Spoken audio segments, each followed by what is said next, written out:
Welcome, everybody. My name is Paula Huhn with Funding American Mortgage. My guest is Tanner Gerchak with Paint Philly.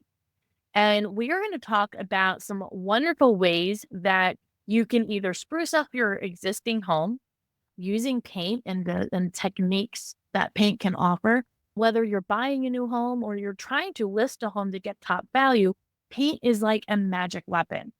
Tanner is a PA native. He grew up in northeastern PA in Schuylkill County, Pattsville.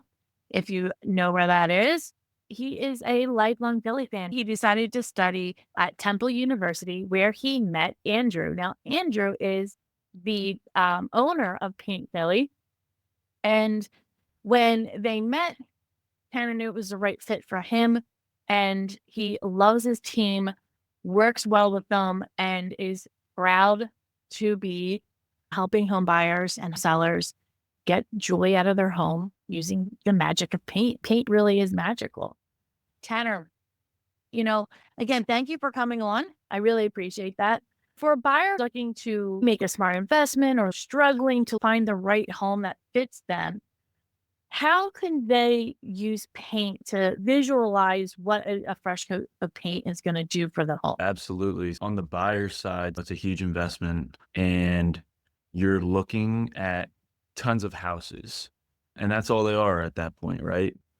You settle on one or you think you might have found the one, like that fresh coat of paint, making it your own, that's going to turn that house into a home.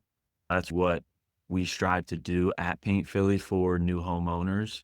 Take everything the buyer has always thought of in their dream home and bring that to life. So yeah, I don't think you can put a dollar value number on what that does for a buyer because it's priceless. This is my space and I want it to look exactly the way I would like it to look. Oh, I love it. Now, if I were to sell my house, how much would investing in a new paint job, either exterior or interior, increase my selling power? I'm not a real estate expert. I've read anywhere up to 5% in terms of home value.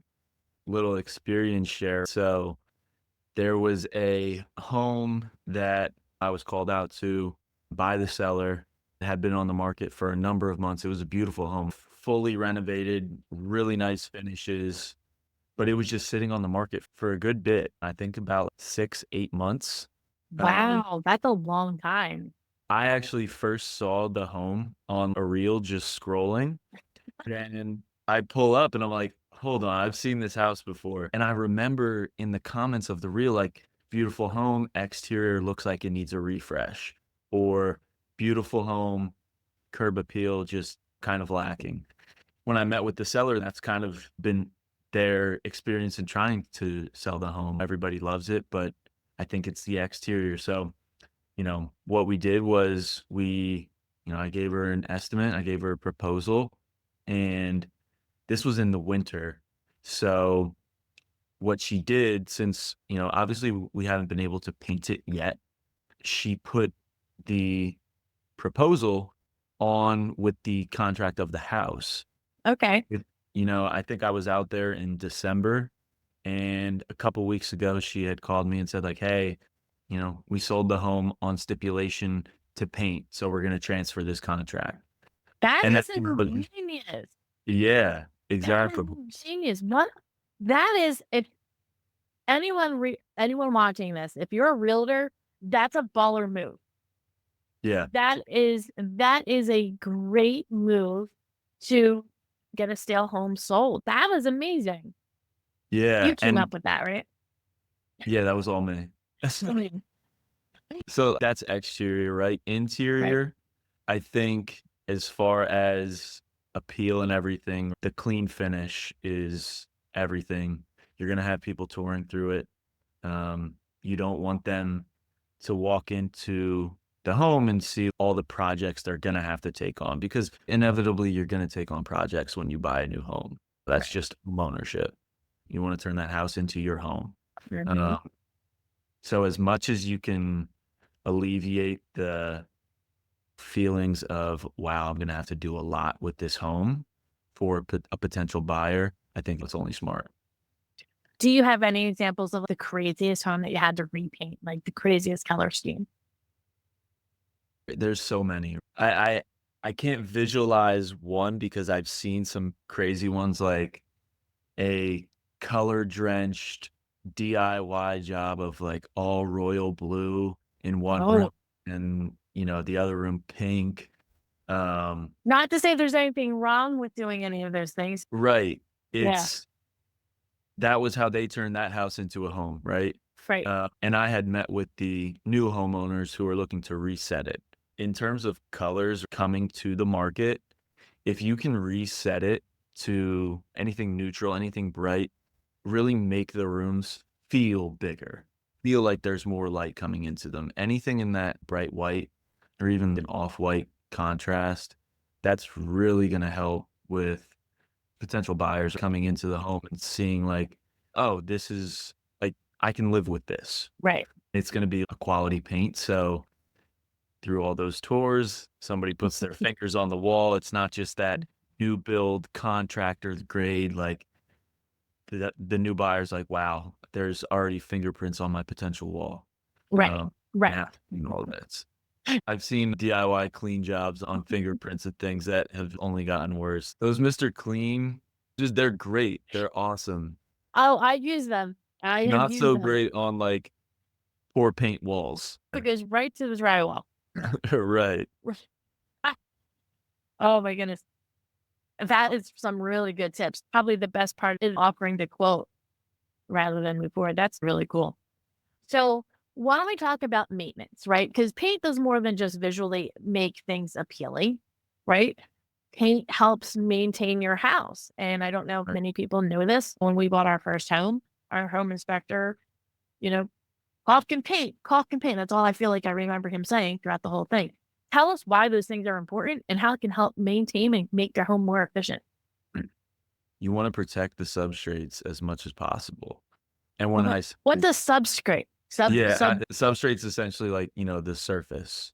If you have wooden window trim, that would be the substrate, right? Gotcha. Okay. The ongoing maintenance of it honestly just prevents bigger issues that you'll run into down the line, right? I mean, we get calls all the time to come out and we find something that's a little too late, right? We're going to have to do some carpentry repair. It's only going to increase the cost. Obviously, more than glad to do the carpentry repair. I would say just, once you start to see chipping, flaking, cracking, that's usually the big signal of, hey, maybe we should get this repainted, reseal the substrate because it's going to protect from certain moistures. So what happens when the moisture gets in? What are some of the damages that can happen if you don't pay attention to your exterior and even your interior paint? I would say that's more on the exterior. If you think about it in layers, like you have your wood and your paint, and there's a little bit of space in between. If moisture gets in, now you're causing coating failure on the paint. So the paint is chipping and wood, right? Depending on the material, there is, certain materials that you can use that aren't prone to rotting. But once that wood rots, then you're looking at patching, then you're looking at replacing, and that's just going to exponentially increase the cost of your repairs. It's just Mhm. better to get it painted before you have to start opening that can of worms. And the wood can expand too, which is why some old wooden windows kind of have a hard time opening and closing. Yeah, I mean, your house is settling all the time, winter, summer, especially depending on the climate. And yeah, I mean, that's just Yeah. the nature of the game. Do you think a lot of the houses in the areas that you service, because you service PA and New Jersey, correct? Yeah, basically Philly and all surrounding counties, anywhere within an hour and a half radius. And Right. we've done some work down the shore as well. What are the common mistakes that homeowners are making when they try to DIY? You brought up DIY before. How can they be avoided? Yeah, I think we would spend 30, 45 an hour talking about the mistake that you run into, right? I feel like you're Those you're are you're, you're looking directly at me because I probably paid them all. No, see, don't get me wrong, I love DIY projects. They're cost effective. They can be fun. They can get old. I feel like they're always more fun in the idea of them. And like, oh, Mhm. we'll take a weekend to do this, and all of a sudden, 8 weekends later, you feel like you made no progress. So I'd say Yeah, common mistakes and ways to avoid them, call us. Alright. Um, Tanner, what are some of the signs that it's time to get repainted? What should we be looking at when we're outside just taking a look at our house or when we're sitting in our living room and staring at the ceiling? What are the signs that, oh, gotta call Tanner? Exterior, I would say any type of signs of paint failure, right? Chipping, cracking, flaking. That's kind of an easy one to notice. Mhm. And, typically we'll recommend every 10 years on the exterior, depending on the climate you live in, how much rain we got, how hot it was, how cold it was. There's so many factors. But yeah, 10 is kind of like the standard on the exterior. Interior wise, it's just whenever you're ready for a change. And it's also depending on the conditions, my college apartment back in the day, I needed to be repainted every year because, we were college. But, my mom's house, a grandmother now, I don't think she's gotten it painted in the last 15 years, Wow. and it looks great. So, interior, it's just, are you looking for a change and, how much do you take care of your walls? Right. How do you take care of your walls? What are some cleaning tips for paint? Yeah, cleaning tips, it's all gonna come down to the easiest one, care, right? And then the second one is sheen. Sheen is essentially like the finish of the paint.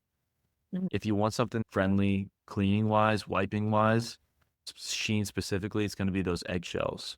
Mm. A lot of people hear eggshell and they think, "Oh, eggshell white," but eggshell is actually like finish too. Oh, Uh-huh. okay.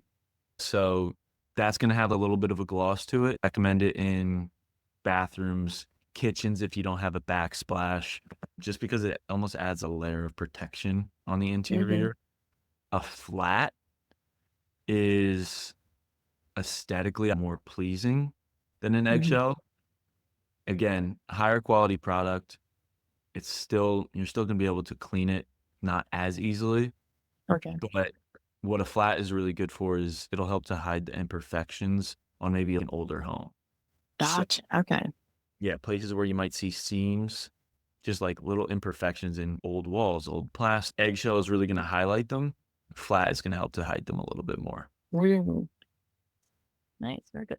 I could probably go on and on and on and on and on with questions for you. Any last words you'd like to share? I think we covered all that we could in this amount of time. Like you said, Huh. I could go on, you could go on. But yeah, I'm looking forward to doing this again and helping out your Awesome. audience. Thank you. And how do we get in touch with you if we need your painting services? What's Definitely. your email and what's your phone number? Okay. Email, phone number, what you would normally give to a client.